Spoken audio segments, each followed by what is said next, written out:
Well. Aloha kakahiaka, everyone, and welcome to today on our special Black Friday, Aloha Friday real estate, Aloha Friday Hawaii real estate show. I got to get better at that. I keep messing it up every week. Well, we're really glad you're here. I'm your host, Peter Kay, and we are here today for our special Thanksgiving edition. I've got my friend Scott Startzman, who's with us on Oahu, and we've got Heidi Dellinger, who is with us in Maui. Heidi, how are you doing this morning? I'm doing great. I'm actually drinking some Kona coffee this morning from the Big Island, from Dillon's Island. Too bad it's not here. Dylan's Island. There you go. Uh, had a great Thanksgiving, very quiet. Was this absolutely gorgeous day on Maui. We went out to the blowhole at Nakalele, hiked around there.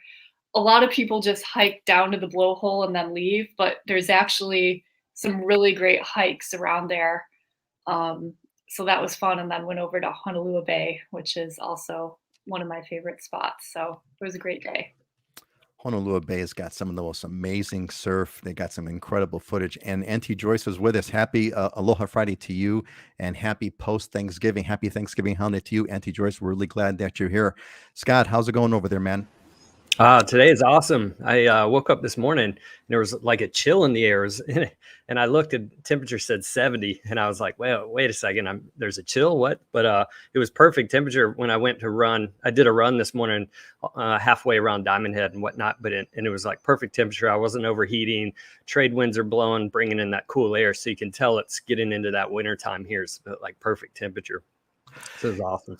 I was telling that I told my wife that this morning when we woke up. That man, this was the first time, I had to kind of pull the comforter over and keep it on to warm up in order to get out of bed. And it was the first. It was the first. It's been an interesting, warmer, drier winter than last year. I can't go back like 5 years. I can remember last year. I just remember it's a little bit warmer, a little bit drier than last year. So it's good fun. It's funny when we hit the 60s. Our method of like heating up or trying to stay warm is we turn the ceiling fan off and put socks on or something. So we're almost to that threshold, but not quite. That's very well said. Heidi, how do you what do you do when what's your version of cold, and how do you offset the cold in Hawaii? Scott just gave a good one. I'll share mine, but I want to hear yours first. Well, it's just not that cold here. I mean, a common question when I'm showing properties to people relocating to Maui is, what kind of heating is there? Well, there is none. You don't need it. Sometimes up country, you'll find homes with fireplaces, which is nice because it does get colder up there. But I think anytime you have to put on a sweater, it's cold on Maui. So is that what you do? You put on like for example, like Scott said, like for me, I'm sort of naturally, the cold really affects me, right? So a little bit of cold. Well, first of all, I want to say hello to Joan Valentine. Joan is a member of the Islander Ohana, an alumni of Islander Ohana. Joan, glad you are here with us, and hope you had a Thanksgiving as well. And Val just joined us. Val, thank you very much. I'm very thankful that you all are here. That's my Thanksgiving for today. So welcome back, Val, and of course, Auntie Joyce. I'm glad to have you here with us. Like Heidi, I was saying, I get cold very easily. That's why I had to leave Chicago of almost 40 years ago.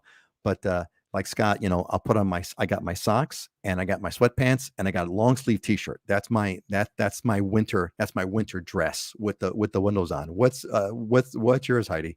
Sweater? Anything more? Yeah, a sweater, or I have one zip up sweatshirt for emergencies. For But emergencies when it gets really cold. if you do go to the top of Haleakala, it does get freezing up there. So when I go up there, I put as many layers as possible on. But for the most part, a cold day would be wearing a light sweater. Yeah. I've got one of those new material sweater things that looks like that new nylon material that's become popular. That's my extra over. Like if when it's really cold for me, I'll have everything I said earlier, and I'll have that sweater on too. It's my major bundle of stuff. Tom is with us. Tom, welcome, Tom. Welcome back, and on Aloha Friday. and a special Black Friday Thanksgiving weekend to you, Tom. Glad you are here with us. All right, you know what? It's 10 o'clock already. Let's get rocking and rolling with some quick news, and we'll go around the table over here. For all of you that have just joined us, we're super glad that you're here. Think about the questions that you may have for us. We got Heidi from Maui today, and we got Scott from Oahu, so we can kind of hone in on those kinds of questions. But anything you want to talk about, anything you want to bring it up today. All right, let's go over some news, and I got some quick updates here for you. First of all, a couple of interesting things, some developments going on here. Looks like COVID is loosening up.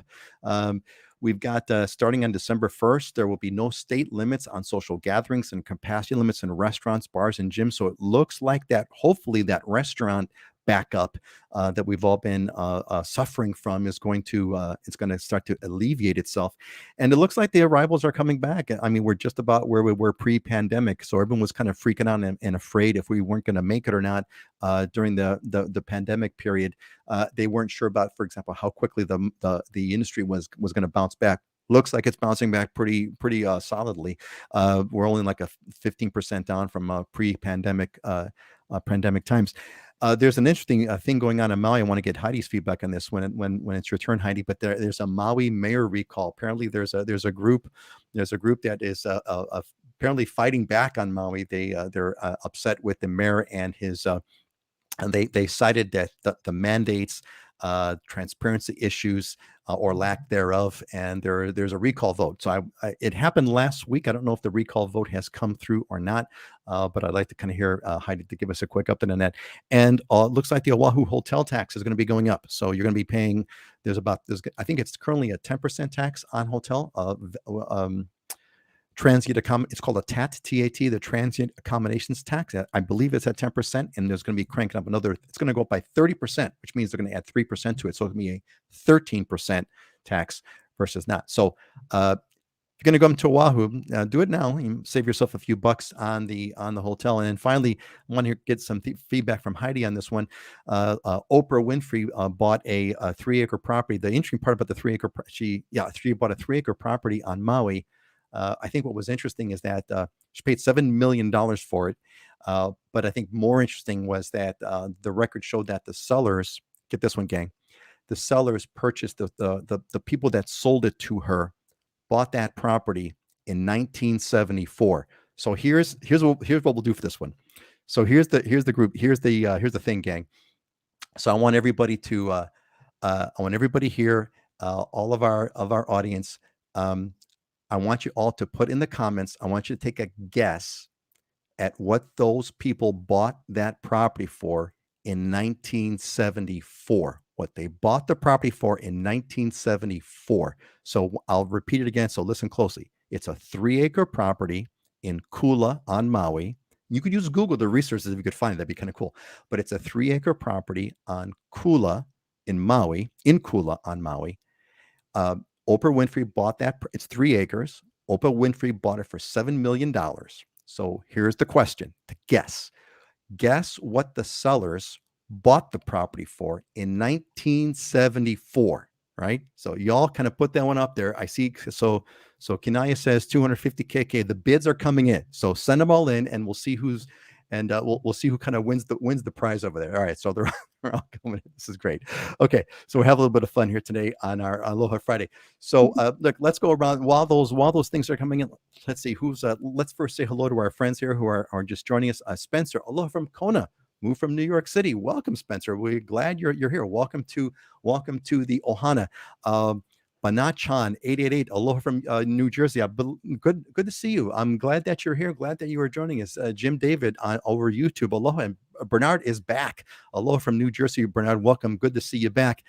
Tom Kerr, who is an alumni of the Islanders Ohana, has joined us. Oh, the bids are coming. This is great, gang. We're gonna have a lot of fun over here, and I'm really gonna curious. I'm not gonna put Heidi on the spot, so I'm just gonna have Heidi comment on that number. I don't expect Heidi to have that number because Heidi, neither you nor I nor Scott were here in 1974. Anyway, let's kind of go around and get some news here. Let's go counterclockwise if that could exist. Let's go Heidi and then Scott. Heidi, what's new in Maui, and if Let's kind of blend this one together, kind of save some time. Let's talk about either real estate news or other news on Maui. So Heidi, feel free to give us a real estate update as well as a news update if you have some comments on that mirror story, but whatever you want to talk about as far as Maui goes. Heidi. Sure. Well, as you mentioned, Peter, there was a campaign launched to recall Mayor Michael Victorino. My understanding is most of the people signing this petition are frustrated with the COVID-19 mandates, the vaccine mandates, not being able to allow kids to play sports or go see their kids play sports. And then there's also some other issues with things slowing down in terms of housing and water on Maui. So the last I have seen, they've turned in all the signatures and the signatures are being reviewed. So it's to be seen what happens if they verify all the signatures. The mayor, my understanding, has 5 days to resign. And if he doesn't resign, then there's a vote. So we'll see what happens. It's always changing over here.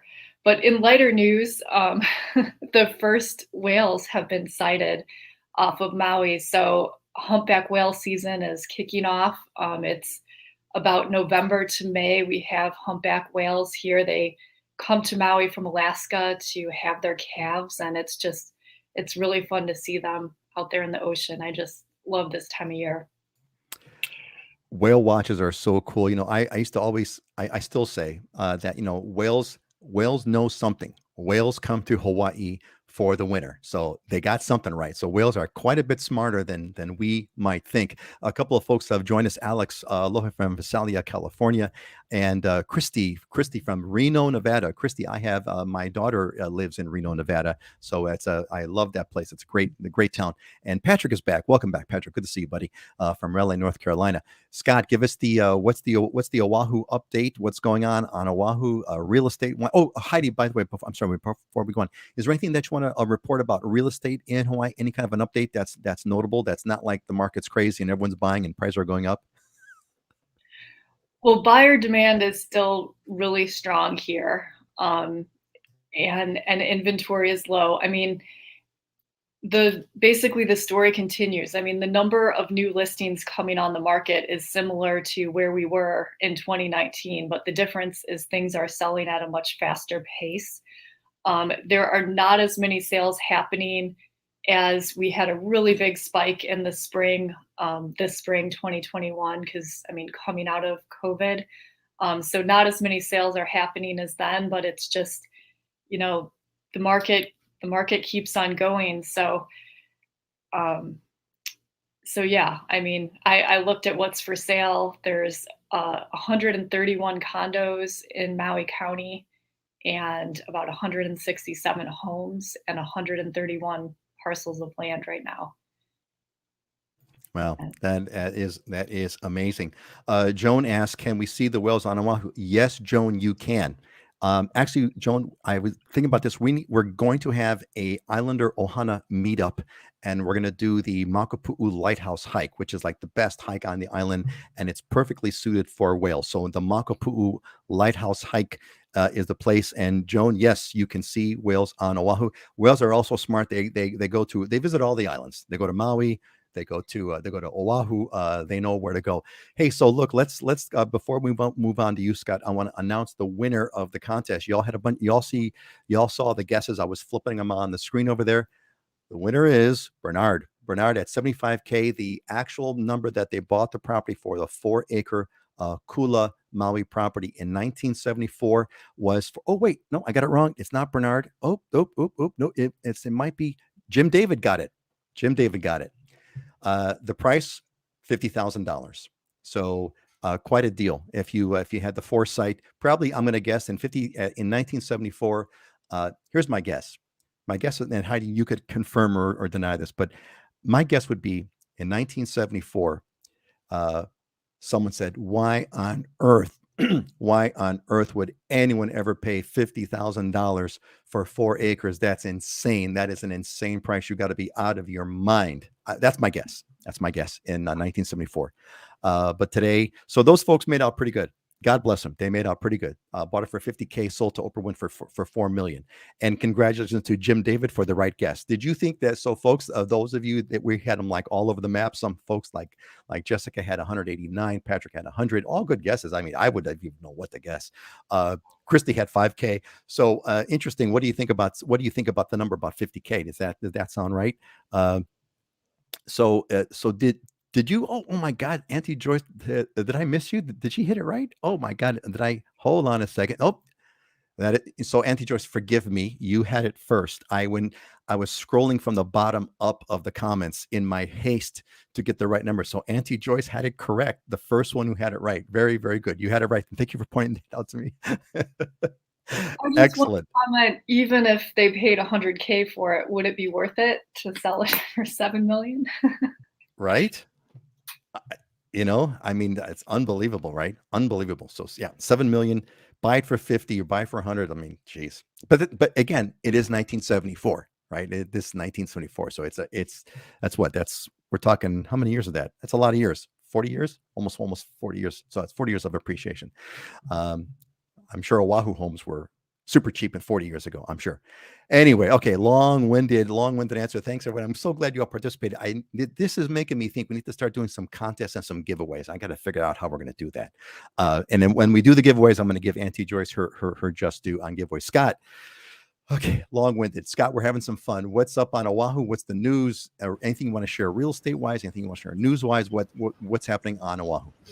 Yeah, I go back to thinking about the whales. I'll never forget this. It was probably my first or second Thanksgiving here. This was almost 22 years ago. My family and we used to sit out on the beach on these picnic tables in front of our house in Puako. And Puako drops off literally thousands of feet deep, not even a half mile out from shore. And we're sitting there. We had everybody over from the restaurants and stuff, and we're huddled around these tables having Thanksgiving dinner, late afternoon. And we see a couple of whales with a baby and whatnot right off there. It was an early season for whales at that point, and we saw it, and I'll never forget it to this day. And it wasn't far off the reef. It was the most amazing experience, and I'll never forget that, going back to one of my early Thanksgivings here. But as far as news-wise, we got Triple Crown of Surfing is it's holding its holding period right now. So North Shore surf's up, and we should be getting some big waves. When I moved over here in 2005, went to the Eddie Aikau for my first time. They had it, and I was standing up. You had to park 2 miles away from Waimea Bay on the side of the road. Walked out there. We're perched up above above Waimea, looking at it, and these little ants are dropping in on these 50-foot waves, and it was the most insane thing I had ever seen. And probably 10,000 people in the area watching this. So the Triple Crown of Surfing is holding our holding period. So the North Shore Surf is here, and it's pumping and ready to go. So I'm excited for that. Good story. Scott, to pile on to your surf stories. I have two surf Triple Crown kind of surfing things that I will never forget. And the first one was the first winter I had moved here, which was 1984. I went to go see the Pipeline Masters, and it was one of these, perfect, insane Pipeline Masters kind of days. And, I was right there, and pipe breaks pretty close to the shore. So it was really, really cool. And this was in 84. This was before the thing has become what it is now. Now it's like the Super Bowl. Back then you could actually find parking, you can actually find parking and walk there and find a place to sit on the beach. You can't even get anywhere near it these days. So that was an incredible moment. And then maybe about 8 years later, I think it was, I want to say 92, 93. I forget exactly when, there was an Eddie Aikau. Now, folks, the Eddie Aikau Invitational happens at Waimea Bay, and it only happens under what they call perfect conditions. So it's very rare. It does not happen every year. It only happens when Waimea Bay has like the absolute perfect condition in terms of it's got to be giant and rideable and offshore, et cetera, et cetera, et cetera. So it's very rare. And Scott, this was like 92, 93. And again, this was before it became like super popular. And I walked out. There's normally everyone kind of gathers up on Waimea Bay, the beach, and they watch from the beach. But back then there was a access through a property that was undeveloped that you could walk through and walk out to the point. So I walked out to the point, all the way out on the point, and Scott, it breaks right there on the point. And they weren't little ants, they were like life size. So it was it was just unbelievable to see these, 50-foot high waves breaking kind of like right in front of you, basically, is what it felt like. And that was just a remarkable, remarkable experience. I'll never forget that. So thank you all for sharing some great memories. And so while we're sharing some great memories, I think what I wanted to do here on this special, really, really special Thanksgiving holiday. There's 35 of you here. You folks are here with us, spending your time. And I just wanted to thank you all. Thanksgiving is I've really, over the years, Thanksgiving has become a real special holiday for me. I try to think about all the things I'm thankful for, and we all have so much to be thankful for. Thankful for friends and family and our health and the country, the great country that we live in, especially the great country that we live in, which is what the Thanksgiving holiday is based on. But I use that to make me think about all the things I'm thankful for, and I'm really thankful for you all. You folks have really made this fun. We get a lot of the same people come every week, which is so cool. Auntie Joyce, Joan, and Patrick, and so many folks. Kinaya, Tom, Jessica. You guys come, and it's just fun. It feels like kind of a family. It feels like a family get together. So I just want to thank you all. And maybe Scott, Heidi, if you guys want to share about hey, let's do this while we're talking.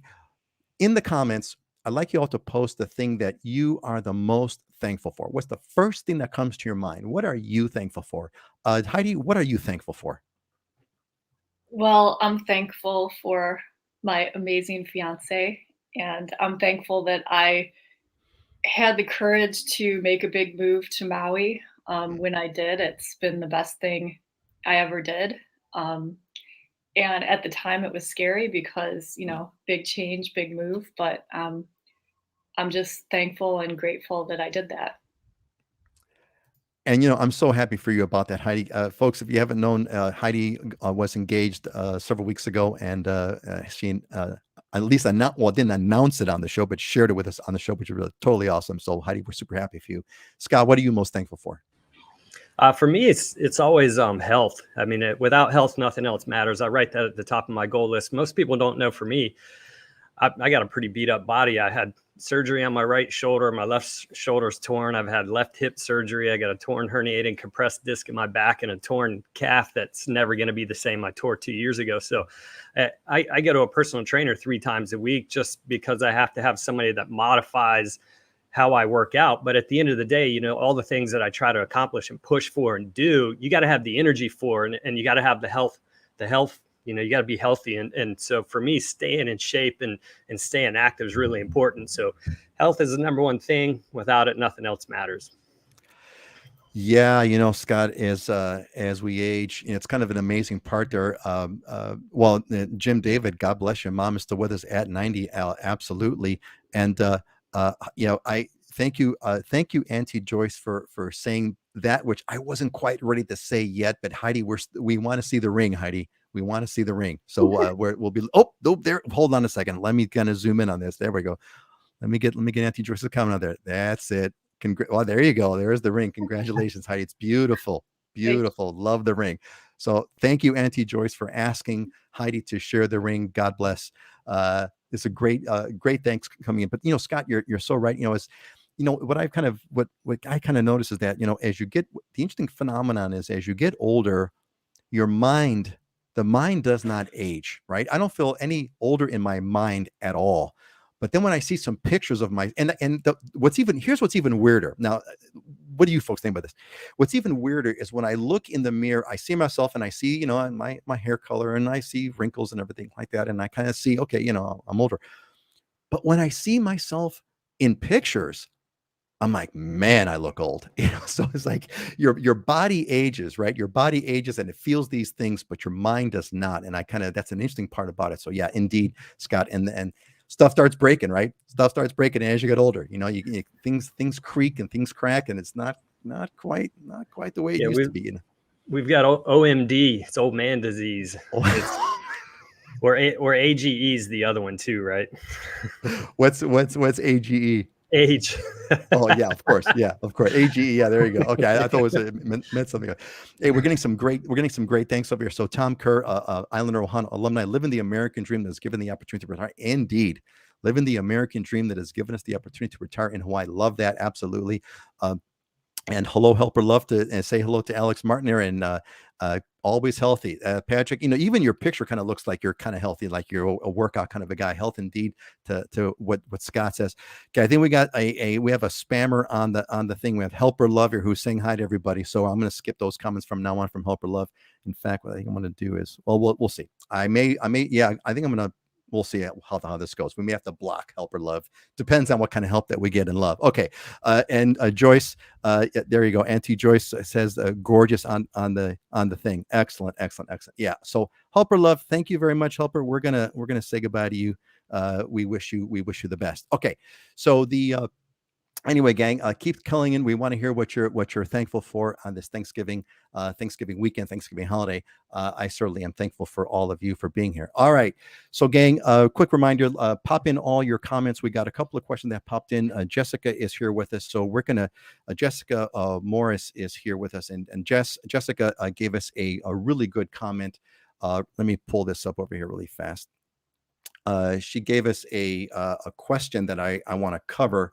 Let me get to that question right now so we can take care of your question, Jessica. Okay. So here is the question that Jessica sent us. My sister and I have talked about buying a duplex together for years.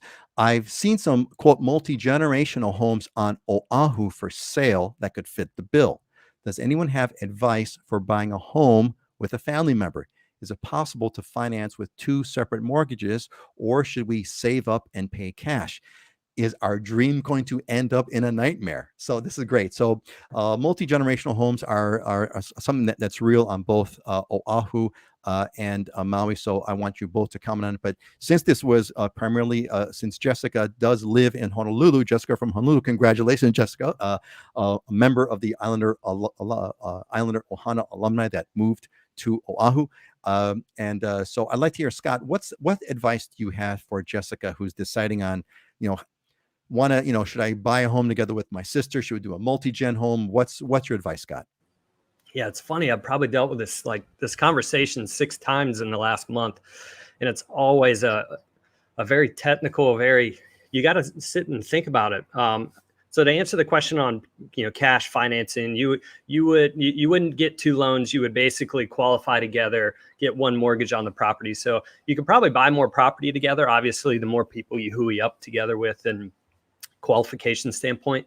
The biggest thing to me, though, from a philosophical standpoint is, whenever you go into an investment with someone or a group of people, and for example, when I do my projects, I've got a 25-page operating agreement that spells out in detail every example of what happens. What happens if I die? What happens if one of the investors dies? What happens if an investor wants out and wants to sell? What happens if something's not going right? There's all sorts of things you got to think about, because you are investing together.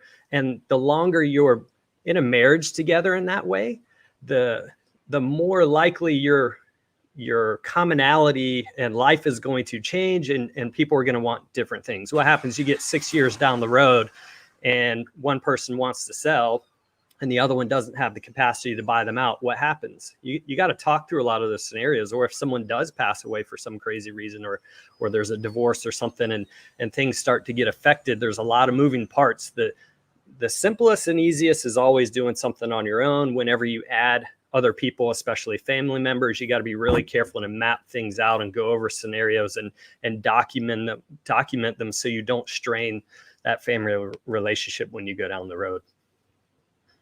Yeah, that's great advice. That's great advice, Scott. There's all kinds of issues to consider, and it's kind of good that you have that kind of experience that you can share about things to look out for, making sure that you kind of think through all those things in advance as much as you can. That makes a lot of sense. Heidi, what about you? What's your advice for people like Jessica that are considering, how do we kind of put together a multi-generational home? Does it make sense? Should we do it? How does it work? What are the pitfalls? What things should we be considering? Yeah, well, Scott touched on this, but if you're going to buy a property with someone, you need to get pre-qualified together. And the same lender needs to look at both of your information. You can't just each individually get pre-qualified to buy something. Another scenario, if it could work, is just have one person buy the property and then the other person paying rent. or some people set up a separate business entity like an LLC to own that property in, and then define what the terms of ownership are for each person. So, yeah, I mean, I think Scott did a great job answering that question. Well, and thanks, Heidi. You added a lot of important pieces, which is, I think, on the qualification side about how you do it and the LLC possibility, et cetera. So, Jessica, you're here with us, and I'm so glad you are, and you submitted this question in advance. Uh, is there anything, if you have a follow-on question, please pop it in the comments. I'm going to share something from Joan Valentine. Joan, thank you. Joan is also a alumni of the Islander Ohana. Joan is thankful that I'm finally here and I've wanted to be for so long, that I've been a fortunate part of the Ohana and that I beat metastatic, that says metastatic, I know, breast cancer, that I beat breast cancer over 28 years ago. God bless you, Joan. That's to Scott's point on the health thing. Boy, you are not kidding. And it's awesome. Thank you for sharing that. We're glad that you're here. It's great. Joan's got a great story, by the way. I love Joan's story about her move to Oahu. Joan, if you want to share that, but it was great. Anyway, Tom is thankful for opportunities, past, present, and future. Yeah, Tom, that's the way to look at it, man. I think this sense of gratitude. I think there's a lot of studies that you can read about that talk about those gratitude, expressing a sense of gratitude about things is a very mentally healthy thing to do, and so it really feels good. Great. Again, gang, make sure you get your questions in. We want to take everything in. Let me take a quick. Let's do a quick update over here on some. Can make a quick news announcement. So you hear me talking about. We have so many members here today, right now, with us who are alumni of the Islander Ohana. The next cohort is forming.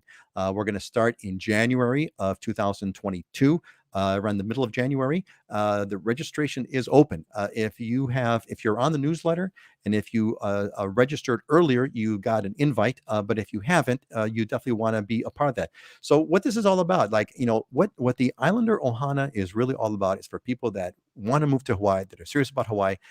They want to avoid disaster because Hawaii's not for everyone. It's great for some people, not for everyone. And statistically, 50,000 people move to Hawaii every year. 60,000 people leave Hawaii every year. And the Islander Ohana is part of that to help you to find out whether Hawaii is right for you or not. We got decades of wisdom. I've taken my 40 years and Heidi's experience and Scott's experience and Dylan's experience, and we've wrapped it into 6 courses that teach you everything that I could think of teaching about what Hawaii is all about. Making new friends is the big deal. It's huge. The biggest benefit, and a lot of the Islander Ohana members here will attest to that, is making new friends that are on your same journey, that are also moving to Hawaii. You do this together. We have a cohort that meets every other week, no more than 15 people. And you make new friends, and when we get here, we have meetups. People get together, they have parties, and it's really kind of a cool way to kind of jumpstart your life here in Hawaii. And of course, we connect you with trusted locals. And we have a jobs connection. Of course, you have Scott and Heidi and Dylan for real estate. So really, that's what it's all about. So if I'm gonna pop a link in the description, and I was not prepared to do that, but I need to do that, and I'm gonna do that. I'm gonna pop a link in the description that's gonna take you to this page. All you got to do is just put in. Let me zoom on this a little bit. There's the courses on the left, but you're gonna get to a registration page on the right, and just that fill out that registration if you haven't already. Let me pop in the comments right now. Fill out that registration. I just popped it in the comments. That'll put you on the list. You'll get the email, and there's a special discount that you'll get if you do the registration. You'll get the early bird discount, and if you buy a house from us, by the way, it pays for itself. We're going to refund you the cost of the course. So it's can't recommend it enough. We got great ratings. You look at that website, Islander Ohana, got great testimonials. It's a great program. I'm totally stoked. It's awesome to be a part of it, and I'm just happy as I can be that we've had 3 cohorts going through it so far. We got about 57 people that have gone through the process, and I'm very, very thankful to be able to offer that to you. So, all right, thanks for that little station break, and thank you, Kelly. God bless you, Kelly. Kelly Hobby Bishop is a member of an alumni of the Islander Ohana, worth every penny. Thank you, Kelly. I really appreciate that. That's what we try to do here. All right. Pop in your questions, folks. Again, we're gonna move on. I got a bunch of slides over here. If I haven't covered everything, make sure you let us know. We are here for you. Let's hit this one. So got a couple ones. I got two questions. I kind of want to lop these in together. And the first question is about a teardown plan. So this is from Lynn, who lives in Mililani. Lynn, I hope that you're here today. But Lynn from Mililani, and she's lived there for decades. She says, I'm thinking about buying a single family property in Oahu for an estimate of about $2 million. But I would like to demolish the home within the first few years, then design and remodel. Ideally, a living space of about 3,000 square feet. Given my current aspiration and plan, what's the general framework of steps, and what's the safe amount of money to save for demolishment and rebuild, especially in Hawaii? Cost materials, etc. What are your thoughts and suggestions on how we can make this plan more efficient? That's from Lynn.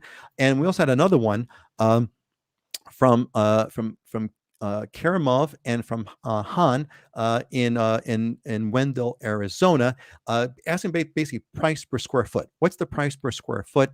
1,500 square foot of land, 1,500 square foot of home on a quarter acre of land. So it's kind of like different asks of the same question. I think the question generally is, what's generally speaking, what's the price per square foot to build a home?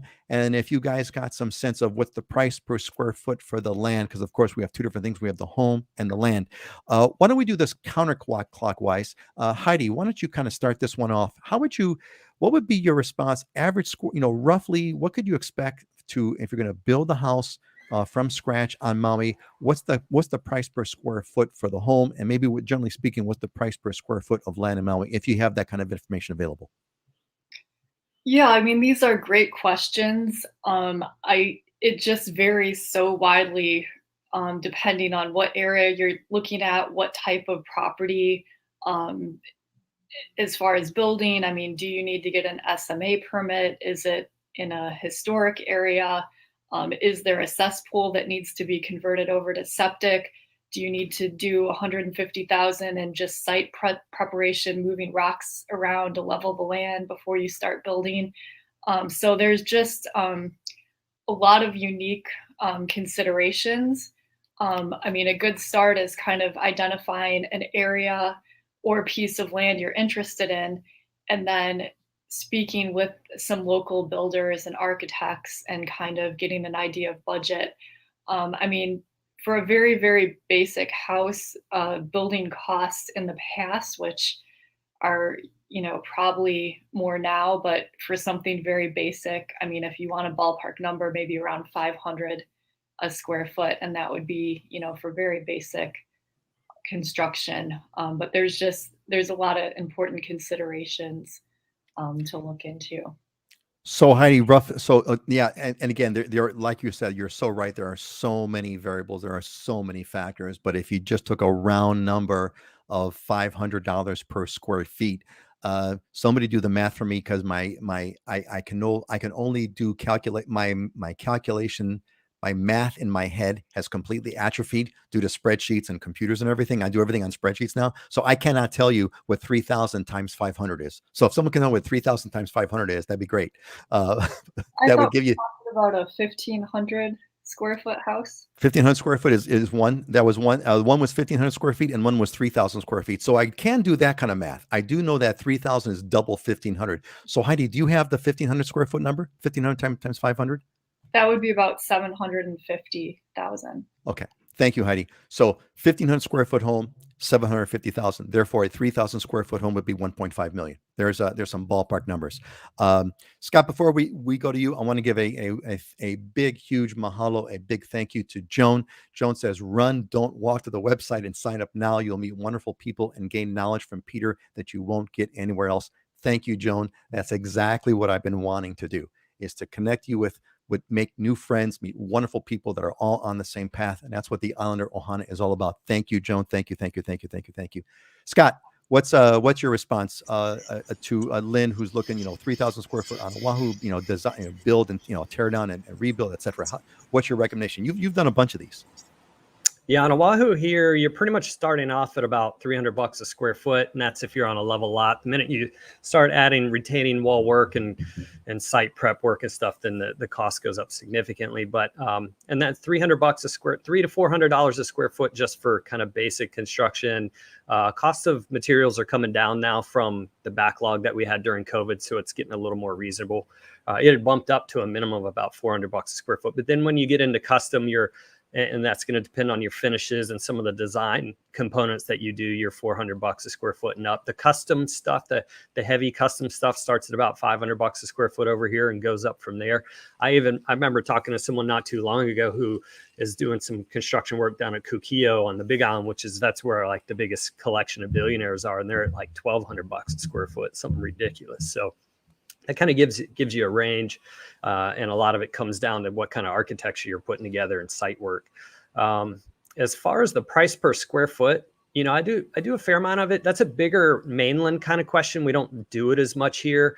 There's all sorts of factors. I mean, if you're oceanfront, you got to take into consideration the linear oceanfront frontage that you have. Some are half the size of others, and having that wider linear square footage, affects value significantly, not to mention property size. I would say you're probably in the $100 to $250 square foot range for vacant land. That's kind of an overall general, and then it can skew much higher than that. And it's interesting, the smaller the lot, the actual higher the price per square foot it gets, and Hawaii has a lot of smaller lots. So yeah, I didn't really think about that, but you're right. Especially, I know certainly on Oahu, those smaller the price per square foot is actually a lot higher, right, on those small compressed properties because of their dense, where they're in, their location, urban proximity, et cetera, et cetera. Yeah. Yeah. What's the math on a 1,500 square foot lot? Like there was actually a 1,500 square foot lot that I showed as a Diamonds and Deals not too long ago. And if the lot's 600,000, right, what's the price per square foot on that? It's through the roof, right? It doesn't make any sense. So Yeah, indeed, it does not make any sense. So Lynn, hope you're with us. But I think it was a good question. I think that Scott had mentioned offline that it was a good question. So I'm glad that we had a chance to cover it. Heidi, is there anything else that you want to add to what was said? No, not really. I mean, it's an excellent question, and it's one of those things that would kind of be worked on individually based on what your goals are and the areas you're looking at. Because, as I'm sitting here, I'm just thinking of more and more considerations and factors with permitting and CCNRs and different neighborhoods that really determine what kind of house you can build. I mean, there's some subdivisions in Kaanapali in my area where you used to be able to buy a pretty nice lot for 300,000-400,000, but then the CCNRs require you to pretty much build a $2 million home on that lot. So And Heidi, excuse me, a CCNR stands for what? CCNRs are going to be the covenants and restrictions of a particular neighborhood. So when the developer develops a subdivision, they agree that the neighborhood's going to have certain rules, and it's really to just create a way of living, a look of the subdivision, of what type of homes they want to build there. So, right.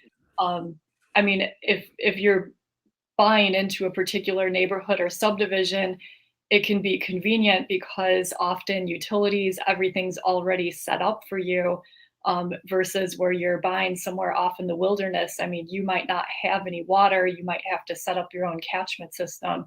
But of course, you have to be aware of whatever the restrictions and rules are of the particular neighborhood. A lot of our neighborhoods here on Maui require you to actually use a contractor who is licensed in Hawaii to build, so not all neighborhoods would allow an owner builder permit if that's something you're looking to do. So anyway, a lot of variables, man, that's a lot of stuff to consider. Yeah. To me, it just, it kind of really says, man, you better hire an expert. You better hire someone who's done this before, who knows what they're doing. Scott, go ahead. Yeah, that's really, Heidi brings up a great point. That's really interesting. I mean, like even Hawaii Lower Ridge, when I look at Hawaii Lower Ridge or where she was, the gal was talking about Mililani, there's probably not as many restrictions there. Hawaii Lower Ridge has not only view channel restrictions, but, you have to have like 14 points on your home, meaning you can't just have a box, all these different variables that come up. And it's interesting. I had this conversation with someone not too long ago because I just went through this vacant land sale, ag land on top of that, which complicates it. And we were in and out of escrow multiple times. And the biggest issue was the agents that were bringing the buyers, the agents didn't understand construction and they didn't understand ag lots. So not only do you have this, okay, I'm going to buy this property. What can I do on the property? If your agent doesn't understand all those components, man, it gets to be really difficult, a lot more challenging to move that thing through the sale process. Because if, for example, they wanted a 45-day inspection period, I go, what do you need a 45-day inspection period? I can tell you where your site plan should go based on how this lot is. This is where your utilities would come through, But because the agent hadn't gone through that, and the buyer has fear of the unknown, now you got to bring in all these other different experts that are busy right now, that are taking a lot of time. So we ended up having almost a 90-day closing on this vacant land because of the complexity that goes with building on a lot. It's not just the lot that you're buying. Yeah, man. I mean, it's kind of funny. And Jim David is commenting here. Same here in California beach areas. I mean, Jim, California is notorious for all kinds of restrictions of you name it, of CCNRs to Heidi's point, and that plus government requirements, etc. So yeah, these are the things that make this a complex process. And again, I just keep thinking to myself, man, you really need to have an expert to kind of do this stuff, because otherwise, good luck. And over 1,000 square feet for several years. Yeah, I mean, this is kind of where it kind of gets us. This is where we're at with all the various overheads that people have to deal with, overheads and requirements. Heidi, to your point, for example, you have that all licensed contractor who is in Hawaii, so you can't do a design build or an owner builder kind of a thing. That's not a possibility. All kinds of things that drive up the price. All right, so hey gang, just a quick reminder, send in your questions. We're past the halfway point. We've got about 15 minutes to go or so. Let's kind of, since we're talking, it's been a great show so far. Really thankful for the show that we have today, and thankful that you all are here with us.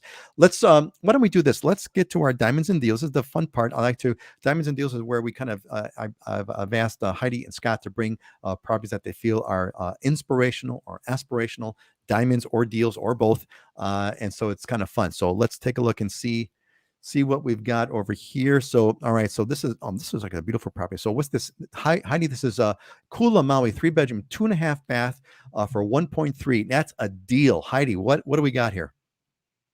So this is a single family home up in Kula in a neighborhood called Kulamanu. It's close to schools, stores, shopping. It's in a neighborhood.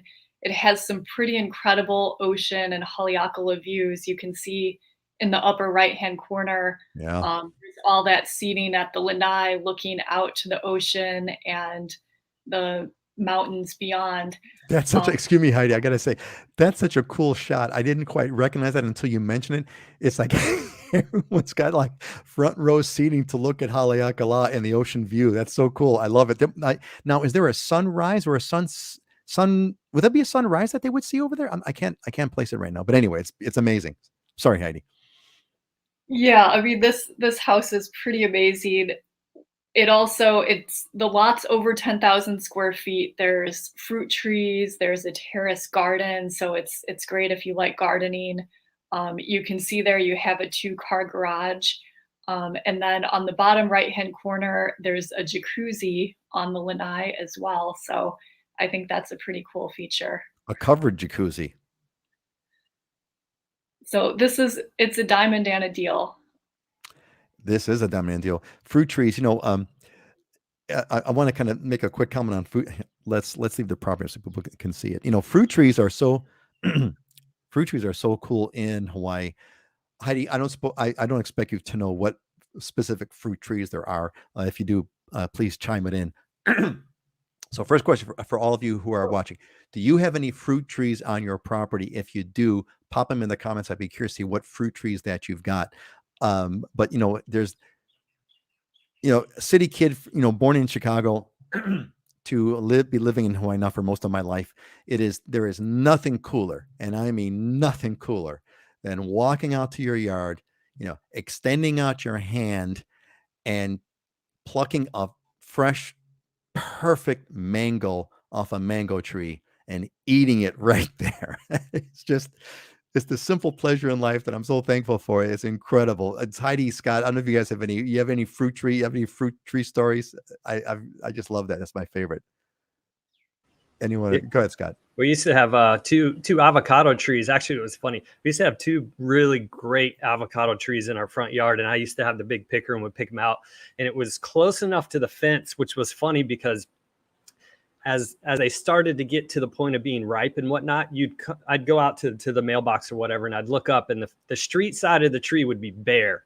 Everybody that would walk by would come by and pick avocados and stuff. And the inside of it, where we would, and there's plenty more than we could ever eat, were just in abundance. And I would get out there with the picker, but they were the big and creamy. They were amazing avocados, but and the neighborhood loved them too, because they would. Yeah, so Scott, that's a great point, because like it's technically legal to pick fruit if it's overhanging in the public side. So if there's a fruit tree which overhang on the sidewalk, it's and it's Hawaii culture is also like, go right ahead, because there's, like you said, Scott, there's plenty more than you could ever have. I think we had the same kind of avocado tree, Scott. They were these big, huge, or like footballs, man. They were giant, and they were creamy. I remember one time we had a birthday party, had our backyard was full of family, and everybody walked away with a case of mangoes. I mean, a case of avocados. Everybody walked away with a case of avocados. It was amazing. Heidi, I don't know if you have any favorite Hawaii fruit stories or not that you want to share. Well, I have kind of a funny story about earlier this year. I was representing a buyer who was purchasing a house in Lahaina, and there was an agreement regarding this mango tree in the backyard that any of the branches that went over into the neighbor's yard, the mangoes on that side belonged to the neighbor. Any of the branches inside the property line belonged to that property owner. And this had to be disclosed and talked about during the transaction. It didn't appear on the title report, but I think we did have to sign off on it. Now that's funny. And hey, that's funny, Heidi. And it's kind of in the agreement because the neighbor wants the mangoes. That's so funny, right? Mangoes. I don't know about you folks, but on my wife's family side, mangoes are like fighting words. We're like fighting over mangoes, man. Like who's going to grab the mango? I mean, we get into arguments over this, wrestling over mangoes. Kelly is bought a property on the Big Island, banana tree. Wow, Kelly, banana trees, lemon, coffee, star fruit, 2 types of oranges, coconuts. Man, that is amazing. How cool is that? Auntie Joyce is chiming in. 50-foot avocado tree, papaya, mango, lime, lemon, coffee, tangerines, and now trying to grow cacao trees for chocolate. Wow. I don't need avocados, but my neighbors love me because I give them buckets full. Yeah, that's the other thing too, isn't it? The other thing that's so cool about neighborhood backyard fruit trees is, as you were saying, Scott, is way more than you could eat. There's way more than you could eat. And so, of course, what do? You bring some to your neighbors. You share, you bring excess fruit to your neighbors. We have neighbors with these lemon trees, and these lemons are just the juiciest, most unbelievably juicy lemons. I compare the store-bought to what they got. It's like at least 3 times the lemon juice for the same square foot, same cubic inch fruit. 3 times the juice, and it's just amazing to get that in. Of course, we share our mangoes and things like that of that nature. So that's another cool, wonderful part about Hawaii is sharing of excess fruit. So thank you, Auntie Joyce, and thank you, Kelly, for sharing those great stories. Excellent. Let's move on and show Scott's property here. Let's see, what do we got here? Oh man, Scott, Waimanalo home. Let's hear it. Yeah, I struggled for trying to pick a property for this one. There were actually quite a few that have just come on the market that were like awesome properties on the island. But the kind of the view and the nostalgia of this beach for me won out. And so this home is it's not on the beach. It's about probably 3 houses back from Waimanalo Beach. And I used to work out every Saturday morning with a group of people right out there on Waimanalo Beach at 7 in the morning. Sun would be coming up. You can see Molokai in the distance and stuff. Just an amazing place. Talk about the perfect gym. You can't beat it. And the gym membership was free. But this house is a little more than 1,800 square feet, but it's 6 bedrooms, and it has a kind of a separate cottage. So you could rent that out, or have guests and family come and stay. But it's on over 11,000 square feet, beautifully manicured, has a nice pool. You walk out your front door. It's been renovated really well. That picture in the lower right corner is this kind of covered entertaining area outside where you can hang out with friends and have the TV and everything. So you got a ton of space there. And then you're just a quick walk down to the beach. And I show this because Waimanalo is kind of country living, but yet you're really close to Kailua. Kailua is one town over, and you got ag lots that go up against the mountain area over there. But you could see you get the dramatic of the cliffs there with Waimanalo, and then you got this gorgeous beach, and it's just an amazing spot. That is an amazing property. I mean, my favorite, when you talked about Waimanalo and you can see Molokai, I remember one night we were camping with some family on Bellows Beach, which is basically just down, about a couple miles down at most from where this picture is. So same beach, same geography, same everything. And we're camping out, and it's late at night, and we're looking out over across the ocean, and you see these little lights way in the distance. And I'm like, we're looking at it. I'm like, hey, you know what? That's Molokai. That's either Molokai or maybe Maui. But you could actually see, not only can you can see Molokai, as you said, Scott, on a clear day, you could definitely see Molokai. At night, you can see the lights, which was really, really stuck out to me for some reason. We were doing crab hunting on the beach with a bunch of kids. It was just a great point. Scott, this is an amazing property. And I think on the right-hand side, what Scott was saying, folks, is something that's kind of a very common thing that people do here. They create this sort of outdoor covered, it's a giant lanai is what that is, our patio.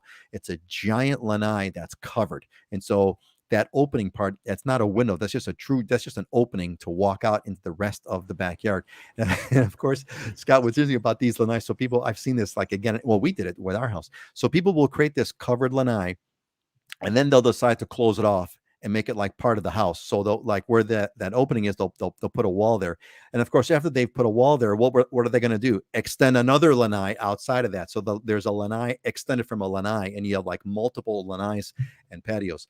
But it is a beautiful property, Scott. Thank you for sharing that one.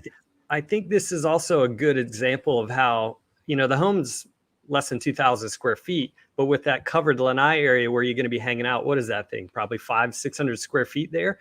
That's not factored into the interior square footage, yet you're going to spend a lot of time there. That's the epitome of a lot of Hawaii living. The houses don't necessarily have to be that big.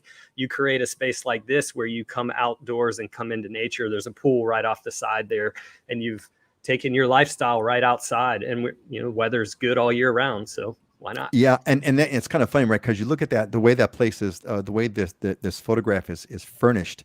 That looks just like a big living room. Looks like a family room, right? Looks like a regular family room, but literally it's an outdoor room. It's just covered, right? But you're basically outdoors, which is, it's what makes one of the things that we are so thankful for on Hawaii, right? We're so thankful that we have this. Jessica chimed in. Thanks, Jessica. A Islander Ohana alumni. I have a Mexican lime tree on my lanai, but our friend has an avocado tree. Together we almost have guacamole. There you go, Jessica. Yeah, that is totally cool. So Jessica, is that your tree that you have on lanai, like a little sort of a bonsai kind of a lime? It must be. I'd be curious to know about that. Jessica just went through, just got some furnishings for her thing. Hey, Scott, real quick, I want to circle back. You mentioned something about earlier. You touched on it. You said that the price of materials is starting to come back down to earth. So no longer so that 4x8 sheet of plywood that was like worth a fortune. No more, huh? You should have sold when you could have. Yeah, and the interesting thing that I just ran into was an insurance issue where you go to renew your homeowner's insurance, and your homeowner's insurance is up 25%. And I called my insurance guy. I'm going, what the heck's going on here? And he's like, price of lumber, man, if we got to replace your home, it's gone crazy. So we waited a little bit and then recalculated it, and the numbers had already come down. So my insurance, redoing my insurance, had came down also. So a little trick there. Wow. So if you've had if you've checked not life insurance, if you've got home insurance that's gone up, you may not refactor that and re-examine it. Tom popped in. Tom popped in a question. Tom Kerr, thank you, Tom. Good to see you, buddy. Tom is also an alumni of the Islander Ohana. Does Hawaii have green space zoning rules that limit how much of your land you can build on? Wouldn't that limit endless lanai building? Yeah, you can't have endless, no matter what, whether there's limits or not. We can't have endless. But anyway, but I'm sure there are. Heidi, let's do Heidi and then Scott on Tom's question. Heidi, is there what are the greens? I'm sure there are. What do you know what the green space zoning rules are in Maui, or does it vary, or how would you answer that? Yeah, there are limitations depending on what type of zoning you are, like how close you could build to the edge of a lot. Lanais are a way that, I mean, people don't necessarily get permits to extend lanais often. So it's kind of an easy way to extend your living space. Like if, for example, in an agricultural area, if you're on a lot that's been CPR'd and you're limited to 1,000 square foot of interior living space because you have that cottage portion of the CPR, people will build 1,000 square foot cottage to comply with the zoning rules and then build another 1,000 square feet of lanai. So it's interesting. It's yeah, always important to know, I mean, what the zoning rules are. Yeah, and I'm sure there's all kinds of ways to bend that rule too, because you could probably extend the lanai right to the property line if you don't cover it up to the property line. So Scott must know more about that. Scott, not know more about that, but Scott can add some more about that. Scott, what's your answer to Tom's green space zoning rule question? Yeah, I think here we break the rules rather than bend them, right? or we do both. Yeah, actually, there's a couple of components on every island is different for zoning, so you need to check per island. For Oahu, there's what we call a floor area ratio, or a FAR. There's a calculation that you have to do that's based on your lot size. Then they just passed about 2 years ago, based on Monster Home, how much of your lot has to be permeable, meaning it can't be solid surface. It has to be able to absorb moisture into the ground. They don't want people concreting their entire properties. It causes flood issues. But to your point about side setbacks and things like that, the reason that's there is so people don't build to their property line. Your house catches on fire, it catches the neighbor's house on fire, catches the neighbor's house on fire. I ran into that on the Big Island. I had an investment property where this guy had added on to my house. I had to go to court to do a summary possession to get rid of the guy. And I had my contractor over there. He had done a bunch of damage, and he had built out to the property line, and it was dangerous. And, you know, that liability was actually going to come back on me. So yeah, there's all sorts of issues or sorts of rules and whatnot. And then the question is do we follow them? Because a lot of people here in Hawaii will, especially with a covered lanai, you just extend out and you don't get the permit for it, so you can have the space that you want.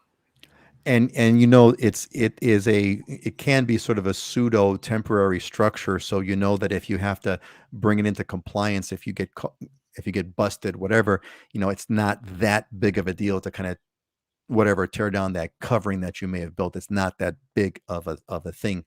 But yeah. Great. Thank you, Tom. Thanks, Heidi. And thank you, Scott, for answering.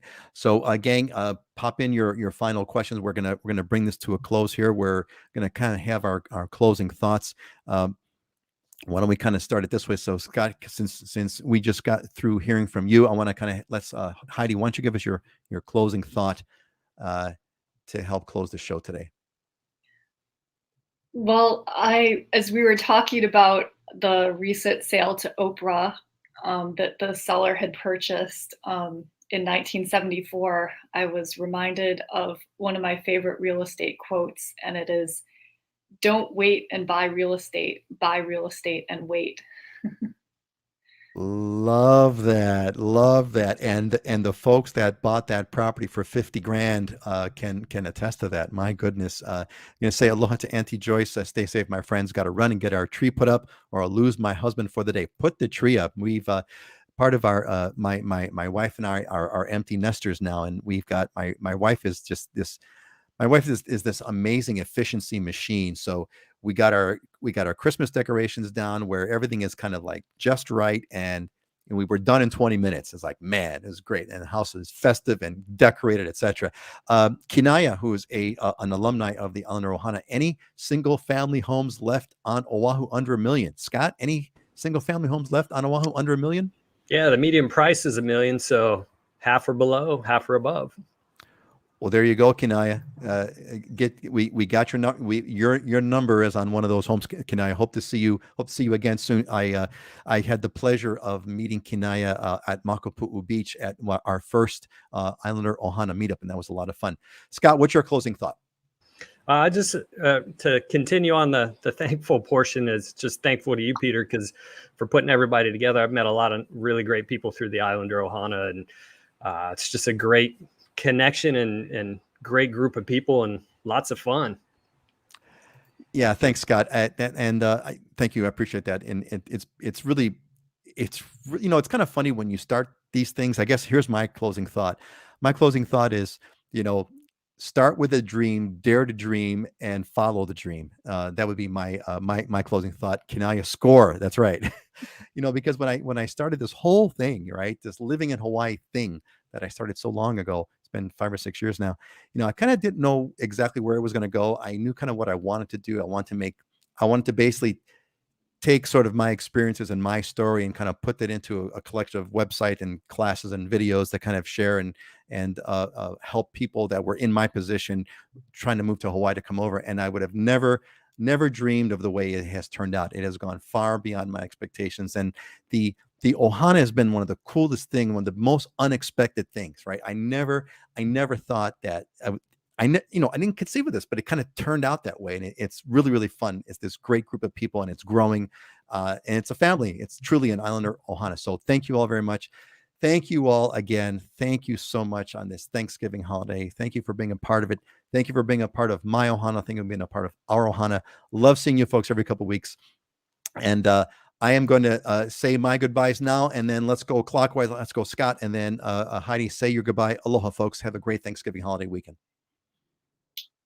Aloha, everybody. Happy holidays, and thanks for joining us. Aloha, everybody. Have a good weekend. See you in 2 weeks.